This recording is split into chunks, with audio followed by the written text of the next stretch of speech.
The St. Patrick's modernization has been in the works for a number of years. We've been working with Alberta Infrastructure and Alberta Education to get this approval in place. And it's been about 6 or 7 years to get the funding in place for it. A big part of the IPD format is to create a culture on site.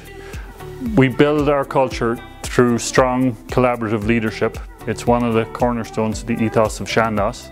We build this team through advising and inspiring rather than chastising and excluding, to build a strong collaborative team that can follow a schedule. For this job, safety was very important. It was a live school. We spent countless hours going over safety with all of our workers through our daily huddles that we would have, which ties in with our CPS. Yeah, we're very proud to say that we got through this job with 0 incidents. One of the positives that we got out of this was through engagement with the school. The school was active throughout the whole project. We involved the classrooms in tours of the construction site.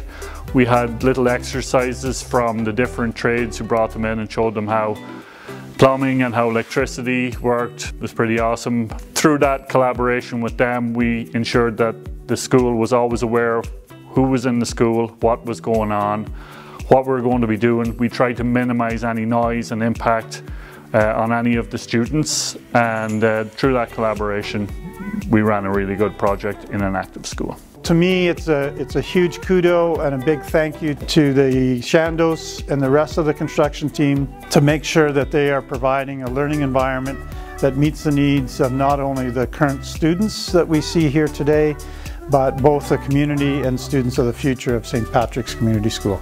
I'd just like to thank all of the sub-trades for all of their hard work. I'd like to thank the Chandos team, Jason Towers, Ben Steenbergen, Will Bachowski, and especially Keegan Withwer for all their hard work and the commitment they gave to this project.